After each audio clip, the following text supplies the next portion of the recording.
Good suggestion. Another Seth review. We are going to do the other Seth review video that is requested too.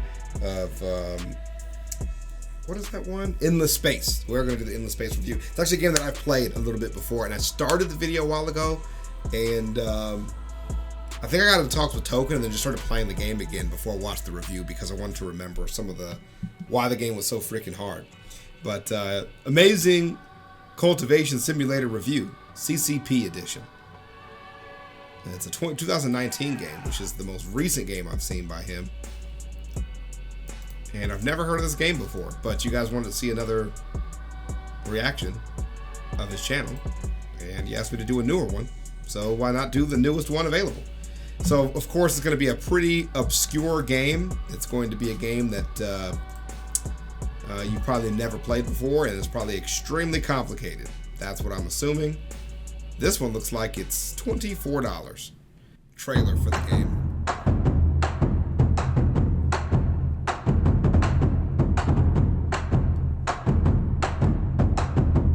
Yeah, this definitely looks like his style. Game's generally too complicated for me to be good at, but I will still play if given enough time. That's badass.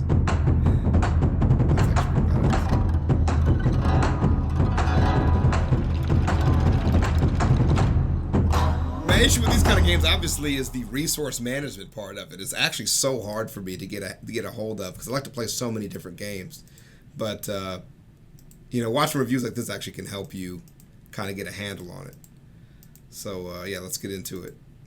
Do it. Hey people, Seth here. Are you easily entertained by seeing numbers get higher? Would you like to play the equivalent of that, except all the buttons have been replaced with Chinese symbols? Do you have a burning interest in Chinese martial arts, Taoism, or the pursuit of immortality? Then I invite you to see where my life has spiraled out of control for the past 2 months. Amazing Cultivation Simulator. Keep in mind, I only paid money for this after 50 hours. I've been playing this for so long that all my ads are in Chinese. Amazing Cultivation Simulator is a love letter to Chinese wushu novels, essentially Chinese sword fantasy. The word is like a sound because it's meant to sound like a sword swipe. In the novels, cultivation is the cultivation of one's internal qi through practice, martial arts, meditation, whatever. And qi is the vital breath or essence of our living world. According to the same people who stick needles in your back, the end goal of cultivation is, of course, immortality. And that is what this whole game is about. Essentially, you're going to take a small group of Chinese rice farmers and turn them into demigods. To begin, I need to dispel any notion at all that this is Chinese RimWorld. I do this by comparing them directly. For example, we need a refrigerator. I'm going to build one. We need a refrigerator. I'm going to drop the frozen soul of a demon and reduce the temperature to absolute 0. The room is too cold. We need air conditioning. The room is too cold. Rebuild it out of wood and make the bed out of fire. Now, our disciple won't die of frostbite.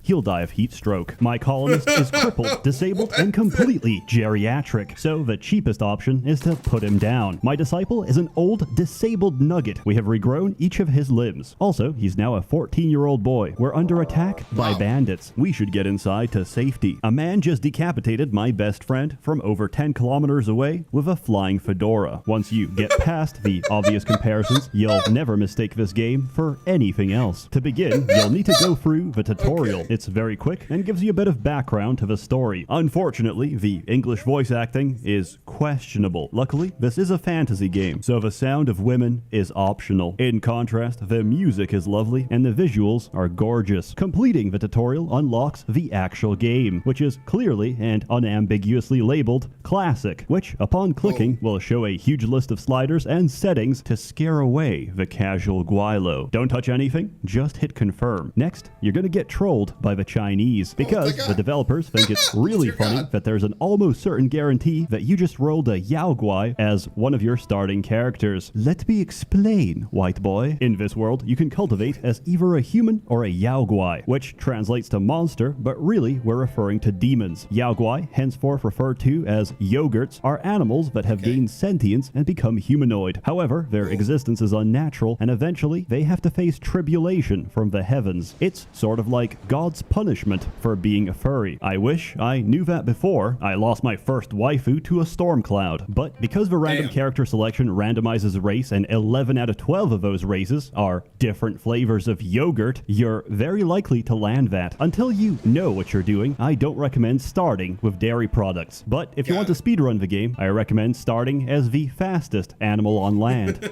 A turtle. You'll starve to death before you even reach the dinner table. Beyond this point, there's not much advice I can give. You're gonna suffer and you're gonna learn from the experience. So pick your starting perks and get into the game. Everybody recommends True Sun Refining as your starting law because it's got very simple progression. And if you make a mistake, worst case scenario, you'll just die in horrific agony. If you followed the plot, the entirety of a Taiyi sect has been annihilated. You and a handful of others are the only survivors. Why was it destroyed and by who? Whomst did this? Are questions you'll have to answer if you want to uncover the mystery of a Taiyi sect. But right now, your primary concern is survival. To help, a mysterious cultivator who was tight with your former sect leader drops by for the next 2 weeks. As long as he's alive, you're not gonna die. That is, unless you go to the bottom left of a map, in which case, you will both die. Let's get definitions going. You're running a sect, a school of cultivation. A sect has outer disciples that will happily do all of your mundane, tedious labor for a competitive salary of about $0. They're not slaves, as per se. We don't use that word here. It's more like an internship, which never ends. But through a high-intensity jujitsu program known as Foundation, they can become inner disciples. An inner disciple must choose one of the many supreme laws to follow, through which they cultivate a higher state of being. Their progress, abilities, and potential is largely determined by their character stats and background. Like RimWorld, everyone in this game generates with a random background, such as congenital defect, seashell collector, and effeminate male. The combination of stats will determine their compatibility with a chosen law. You start with just one, but you'll unlock the rest as the game goes on. Also, they don't have to eat, but they still do. It's not uncommon to see a cultivator feasting on ramen, even if there's currently a famine, especially if we're currently having a famine. Also, pro tip, you start with a single forming pill. This can instantly finish your foundation and give you an inner disciple right at the start. After promotion, you can go to the Sect tab and hit Establish a Sect, and most importantly, give it a cool name. Once that happens, you have officially incorporated. The rest of the game opens up. Inner disciples don't work. They cultivate and get stronger. After all, this is Taoist Dragon Ball Z, but after incorporation, you can send them out to explore the world. There's two options, camp and adventure. Adventure sends them out on adventures. They leave and they come back. Camp sends them out to stay, and if you're so inclined, you can physically enter the map and plunder a village. At the start, your map's gonna look like this. Immediately, you're gonna notice something. One, there's barely any locations because you haven't discovered them, and two, if you try to explore the red zones, you're gonna come home in a body bag, because that's not your territory. So whose is it? A great way to find out is to visit them directly and prank them by sneaking inside their school. Once they catch you, they'll give you a proper introduction, break your knees, snap your spine, and gouge your eyes out. The other sects aren't very sociable, but diplomacy is important because if they felt so inclined, they could obliterate us. To even get an audience with them, you have to make an offering. Your offering doesn't matter. Each time they're gonna call you a broke-ass bitch anyway. That's why we wait for a cow to defecate, mark it as the trade area, and send our gift. Now you can trade. In a world of immortality, money is an abstract concept, so we're working on a purely barter-based economy. However, we still have a form of currency, and yes, it's completely edible. Spirit stones are the chocolate coins of this world. You can trade them during break time for Pokemon cards, or consume them directly to restore a small amount of diabetes. In this case, they restore a small amount of chi, so they function as both a store of wealth and a means of exchange. Each sect offers something different for ridiculous amounts of money, and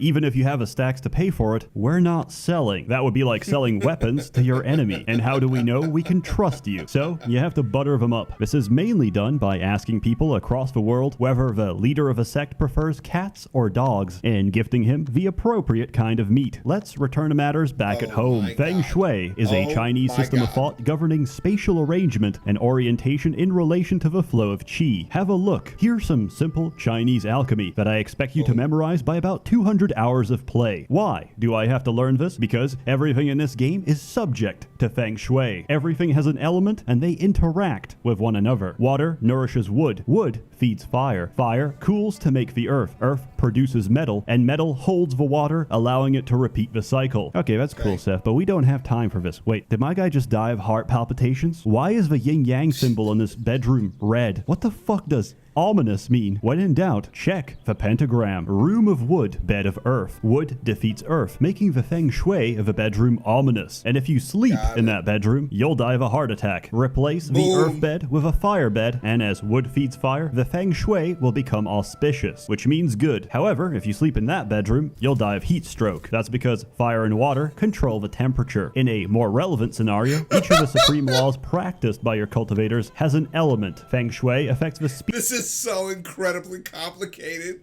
and it's just the start. Like, he hasn't even gotten into the game yet. Speed and success of their practice. So if you're a metal cultivator, you would avoid fire, as fire melts metal. However, if you told him to meditate in an empty room and fed him laxatives, the speed of his cultivation would increase with the volume of shit he produces, as feces is the element of earth, which promotes metal. If you're confused, I sympathize. There is no way you could possibly know that in Feng Shui, the orientation of a room's door is specific to its function. In other words, bedrooms face south, workshops east, and kitchens west. That's why everything in this game has a comment box, so you and your fellow Guilos can share ideas about what the hell is going on. Now, the main focus of this game is cultivation towards immortality, which can be summarized by the following post. You eat a pill, sit on your ass for several years, and once you're done, you go from rank 8 ping pong to rank 2 ching chong, which is still like 100 ranks below the heavenly golden dragon god emperor star ancestor. But it's okay, since there are still about 3,000 chapters to go, and all the big dick characters that could kill you with a fart are currently busy. So you can go and wipe out a Ding Dong clan, which obsessively wants you dead because you courted death by destroying the King Kong clan after its young master picked a fight with you over your jade-like beauty childhood friend. Essentially, you're going to perform a bunch of opaque, esoteric, and poorly understood processes to help you reach a higher power level. There's 3 types of cultivation in this game, and I'm going to mispronounce all of them. Xiandao, Shendao, and physical. Xiandao is most relevant because it makes up 90% of the game. Your process of cultivation is derived from Chinese internal alchemy, where instead of a cauldron, you use your body, and instead of reagents, you use your chi to form a golden core. Think of a philosopher's stone, except backwards. That's what a golden core is. Instead of drinking the elixir of life, we are the elixir of life. Xiandao is unique since you can transcribe your knowledge to a manual. This means a single cultivator can study from every other law and become exponentially more powerful. This can lead to interesting situations where So does this game have an actual end? Or is it one of those like impossibly long games where you're really going to be spending hundreds of hours on a single playthrough and not actually progress that much? One might learn skills they really weren't supposed to, such as a male cultivator learning lunar form from the sunflower refining law, and by doing so, reversing his sex. Becoming female in this game results in the loss of your penis, which can be picked up and sold on the open market. You can even make money off this by regrowing your penis, which will, upon realizing that you're not meant to have one, detach immediately. Each time you harvest a crop of penis, you become the dick farmer. But I digress. To reach a higher... What the fuck just happened? What? Holy smokes.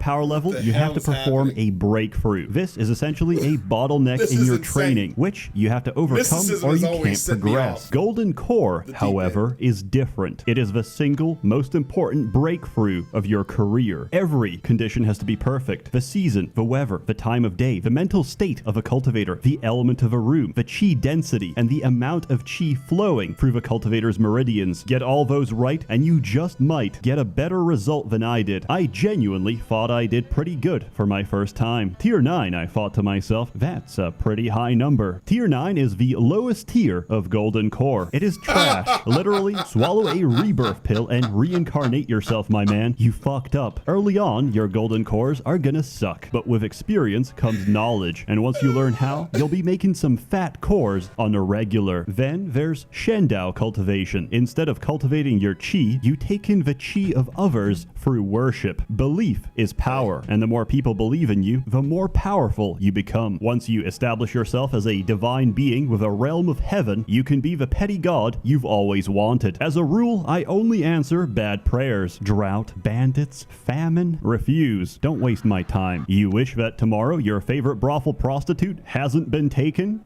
Granted. You want your boss to step in dog shit? Granted. You want the guy who stole from you to be struck by lightning? My pleasure. You want those annoying neighbors next door to die in horrific agony? Me too. You want someone to celebrate your birthday with you this year?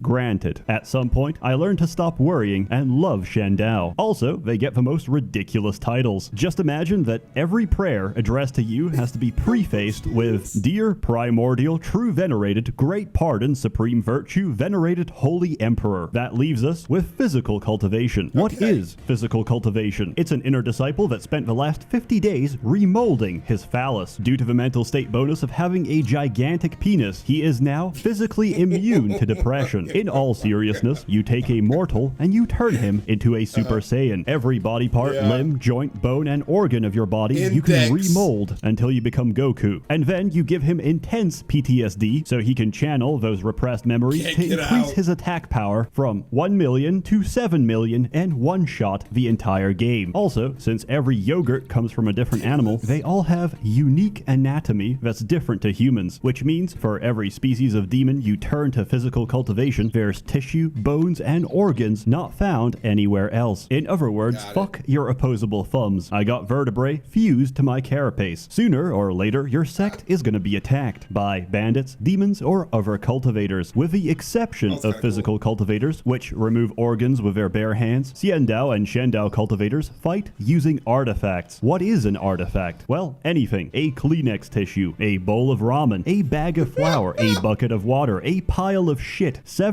male genitalia. As long as you enchant it, you can use it. Preferably, try to enchant an actual weapon. Although, you can't deny it's very demoralizing to see your fellow bandit get decapitated by blue fabric summer shirt. Combat is basically your guys sit around and watch as their artifacts cut everyone to pieces. It's pretty fun to watch, especially larger battles, where the sky is nothing but swords. Of course, no cultivation is complete without embracing traditional Chinese medicine. That's right, alchemy. Here's a good summary of what alchemy is like. Change the weather. Lose 20 years of your natural lifespan, which may sound bad, until you visit the local Chinese pharmacy and pop a pill which adds 500, another which adds 280, and wash it all down with some mineral water which adds another 99. Now, the only thing you have to cure is perpetual baby face, which is a common symptom when you have a lifespan of 3,000. You want something done? Yeah, there's a pill for that. Obesity? No problem. Not obese enough? I gotcha. Would you like to prank a demon? Force feed him a rebirth pill and he'll reincarnate right back into a piece of pork on your dinner plate. The cycle of karma is a fickle mistress. Honestly, if alchemy made any more sense, I'd actually be upset. Now, if you'll excuse me, I'm gonna put myself in a coma for 3 days. About 30 days in, you're gonna get a pet. A divine pet. This is different to normal pets, which you adopt into your sect by shooting them with hunting bows, which are somehow blunt and tipped with anesthetic. This may sound very stupid, but on the other hand, Gundo Musashi had bullets that put you to sleep, and that was a masterpiece. Anyway, he starts off as a baby and grows larger with time. He's also a little shit, and you're gonna have to keep an eye on him before he destroys your sect. For example, my friend saw one of his cultivators doing a breakthrough, and he thought to himself, fuck, my man is literally shitting himself. This is one intense breakthrough. Turned out his dog was feeding laxatives to all of his inner disciples. It is your responsibility to teach them right from wrong. Peasants slacking on the job? Yes. Attack outer disciples. Give them some cardio. Drug inner disciples with euphoria pills? Why not? Give them some opium. An injured stranger wants our help? Yes. Attack unknown mortals. Kill them. Whether you raise him to be a functional member of society or a four-legged sociopath is entirely up to you. You can even rename him to something a little more Chinese. If you include the Bamboo Forest DLC, which adds a pair of pandas, there's 5 pets in total. They're incredibly cute and generally amazing. At the beginning, your sect can only hold 12 members. This increases to 24, then 36 as your reputation increases. Reputation also increases the power level of invading enemies. Don't let this number get out of control or you'll experience firsthand what it's like to lose a 50-hour game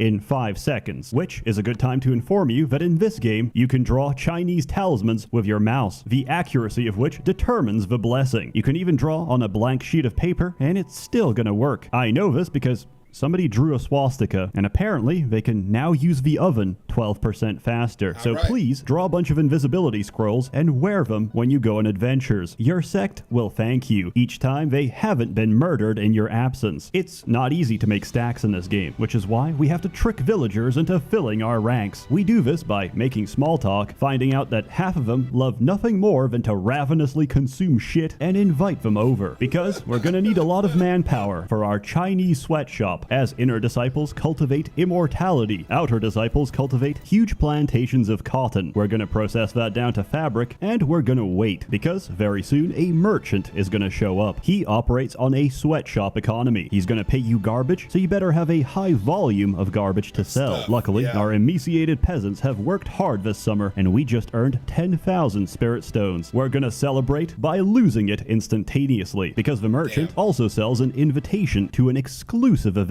Read the token, and we're off to the auction house. Have you ever gone to an auction where you can't even see what's being sold, but instead are given a vague description? Hard, lumpy. A man's hand shoots up. I'll take it for 10,000. Not to be outdone, I raise his offer. I'll take it for 12,000. Another joins in. 13. Another raises. 14. The rest fold because they're poor as fuck. Those who remain keep raising. Eventually, there's only 2 of us. One final raise, 56,000. I won the bid, but I don't have 56,000. But they don't know that. The auction ends, it's time to pay. I can't pay. I am under arrest, but I'm not, because I am a mannequin made of straw. I never went to the auction. I took a clone pill and sent my body double. And that is a good summary of the auction house experience. It's not about what we bid on, it's about why we do it. We do it to flex on the poor. While keeping a low profile is important, you should expand when given the chance. You see, your sect is local, but we can export the culture, the lifestyle, and the religion to the rest of fantasy China. To do this, we establish agencies. Then we set a policy for each region and grow our influence. Depending on the policy, you get random events, which have to be solved using insanity. You get a bunch of buttons, which I assume is what a paranoid schizophrenic's dialogue options look like, and you press whichever one you think is appropriate to the situation. Options include talk, bribe, kill, seduce, or throw a rock at someone and stone them to death. Foreigner scamming the locals, murder him. Another sect is preaching about their faith, pay them 100 spirit stones to fuck off. Is it currently Ramadan in the Great Desert? Start handing out food. Believe me, the longer you do it, the more sense it makes, or the more warped and psychopathic your reasoning becomes. For example, you're building a wonder and some people drop by to ask what you're doing. Wrong answer, debate Feng Shui. Correct answer, beat them with a club. If you solve stuff correctly, you get a bunch more followers. Followers can dig up natural resources, generate belief that converts into experience, completely skipping the grind of cultivation, and be sacrificed for the greater good. You see, we're gonna need a lot of anguish soul gems, which are formed from a painful death in ominous Feng Shui. Luckily, with agencies, there's no shortage of fresh and willing mortals. With reputation,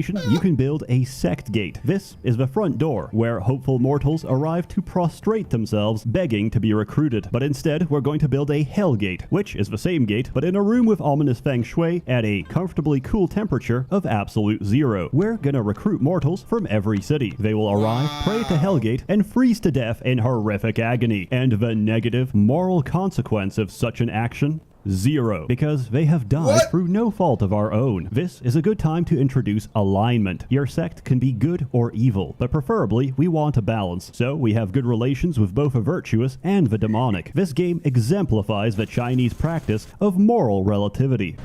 What are they doing there? What are they, protesters? If I horrifically mutilate someone's dying body to extract the location of their friends and family, that's slightly evil. But as long as you give them a proper burial, that's a net neutral action, and we have done nothing wrong. Or let's say a curious stranger comes by to ask what you're doing, and then stands there waiting for an answer until he collapses from extreme thirst, at which point I feed him a laxative and watch him shit himself to death. Is it wrong to watch a dying man's ass fertilize fertilize my fields. No, not at all. But if I turn a bandit's dead, broken body into a flesh puppet to serve us economically until it rots away, that's considered evil. A bigger question, I guess, is if I get decapitated by a dragon while adventuring, fly back home without a head, and use Yang God possession to transfer my consciousness into the body of another man's wife, would that make me a homosexual? Some questions have no clear answer. Have you ever... Okay, true.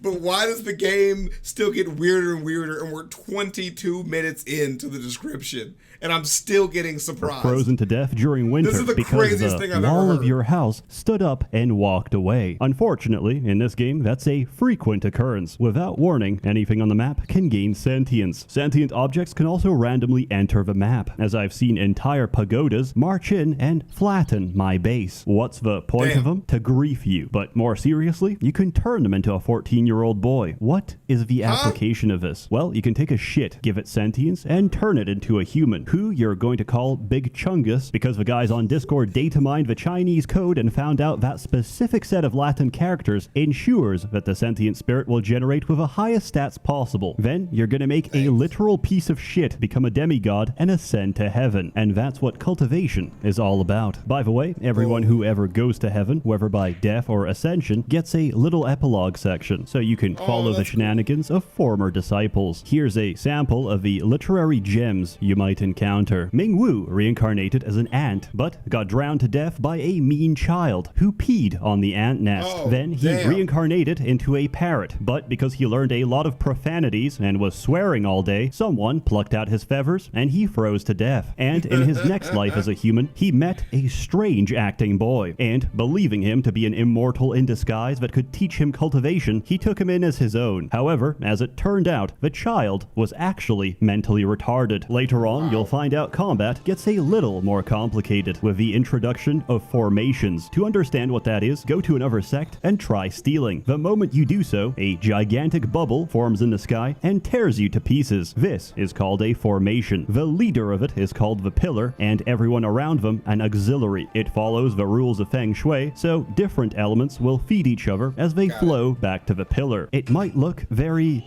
Oriental, but honestly, it's just Chinese Lego. What's the point of formations? To deal with a little cave that appears in our base after about 200 days. If you're not ready and you need to suppress it, give it a nice room. This will buy you some time, but whatever you do, don't give it offerings. It's going to break out anyway, but your sacrifices will make it stronger. So we may as well piss it off. Welcome to the official casual filter. The first boss you're going to encounter is the Flood Dragon, and it has a chi of about 10 million. Good luck. Oh my God. Honestly, if you get to this stage, congrats. Now, swallow your pride, go read a bunch of guides, and install some mods. It'll improve your life greatly. I'll attach the ones I use below. There's nothing essential, but when you have to micromanage the mental state of about 18 different cultivators, it does get tiresome. Listen, I've been writing this script for close to a month. There's no way to include everything, and I want my life back. So here's a stream of consciousness before I give an arbitrary score and go live in the woods. Each sect has a wonder. Yours is no exception. Go to the ruins of a Taiyi sect and bring it back. The mini-universe is a game changer. It's an infinite pocket plane that sucks in material and spits it out. But could there be a deeper, more mysterious function? No, it's just storage. No longer will your peasants have to walk for nourishment, because the best soups of a Wuhan wet market are gonna fly right into their hands. After killing your first flood dragon, which will always, without fail, crash its body into one of my expensive cultivation rooms, the game removes all safety checks. You can now summon the Phoenix, which creates 10 days of extreme drought, during which time your base is gonna burn to the ground because you forgot to move a single Phoenix feather, which landed in a bedroom and turned the temperature to about twice the melting point of steel. After 10 days of drought, it doesn't stop. It's permanent. The only way to end it is with a rainstorm miracle, which will make your Phoenix very upset. It's stronger than the Flood Dragon, by the way. Also, you can't kill a Phoenix. Each time you do, it's just gonna reincarnate. Maybe I should have mentioned that earlier. Again, good luck. Then there's the Torch Dragon, which is larger than the entire screen and comes in a yin-yang variant respective to the time of day. Each variant is invincible to elements of the same polarity, and even worse, they make him stronger. Also, he's gonna lay a bunch of eggs. You should probably just ignore them. And if you survive all that, there's really one challenge left: genociding every other sect and beating them into submission. Once that's done, you can truly say, I finished the game. Now you can go back and play on the real difficulty. I do, however, have some major complaints. Remember the story, the plot? Weren't we supposed to investigate the mystery of a Taiyi sect and why it was destroyed? Yes, but the process of doing so is so terrible that I'm just gonna save you the pain and tell you instead. You see, every character that's not your own can be interacted with, and we uncover the plot through the talking minigame. Primarily, this is done by adventuring to another sect. You talk to people, you get favor. After a while, you don't get favor. You only get favor from juicy gossip. So you have to talk to another character, learn something about them, go back to the first character, and tell them a secret about the second. But to get the secret from the second, I'll have to talk to 20 other people to have enough gossip and rumors to trade for more gossip and rumors. It's an infinite web of high school bullshit. It's the experience of being a teenage girl, because you can't get the information you need directly. You have to go through the PMS chain of command to learn absolutely anything. Now, here's the big problem. You might see a little question mark on someone next to the mystery tab. These are the people you need to investigate to solve the mystery. Again, you have to ask an entire sorority if they think that person knows something. If you ask them face to face without circumstantial evidence, they'll act dumb and say nothing. And even if you know that they know, they still have to open up to give you that information, which is dependent on their personality. If they're naive, that's the best case scenario, because you don't have to do anything. If they're greedy, you have to bribe them. If they're weak, you have to kill them. If they're tough, you have to gaslight their personal weakness. But if they're withdrawn, unfortunately, you are screwed, because the only way to make a withdrawn person open up is to make your spirit dog act playful in front of them. This requires a fully grown spirit dog, which can take hundreds of days, and each time you do it, he loses intelligence from the retardation of this minigame, which takes 10 to 20 days to recover. About 20 hours in, my eyes bloodshot and attention slipping, I managed to solve the first two mysteries. You do this by finding clues, participants, and motives, and slapping them together. The more you find, the more complete and accurate your solution is. Then, I talked to the next 5 characters, and they were all withdrawn, and I quit the game. I have never seen a story mechanic that's more laborious, difficult, and poorly thought out. But it doesn't end there. It gets better. You can do all of that and still hardlock yourself from completing the game because you didn't pick the right option for a specific event on day 565. Or you waited too long and someone essential to the plot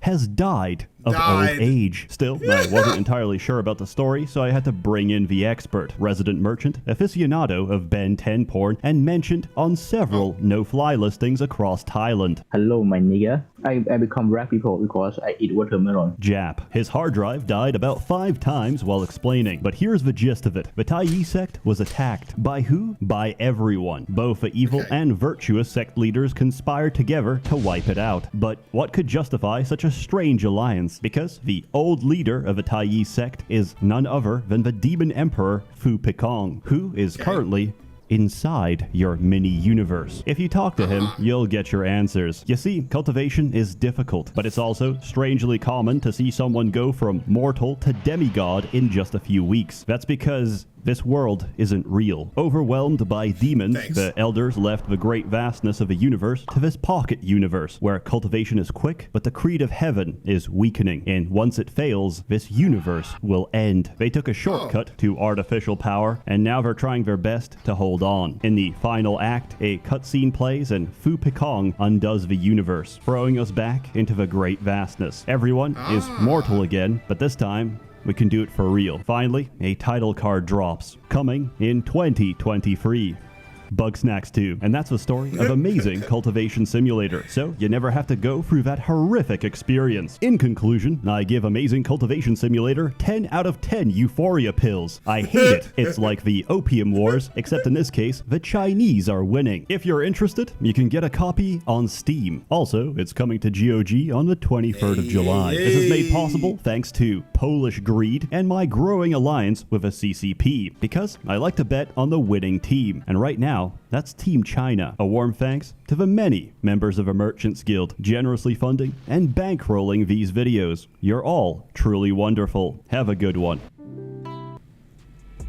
The amount of time it takes between these videos is hysterically long, but the way that they're made makes it fucking spectacular. This is probably the most confusing thing I have ever witnessed in my entire life. And it went from really, really wanting to play it very poorly to now knowing that if I start, I would never get anything done for the rest of my days. And I doubt anyone would care to watch. But I've enjoyed it, and we did it. We made it here, and we did it. I'll see you guys in the next one. ChavezzSlovakia. I'll take it easy. Peace. Jesus.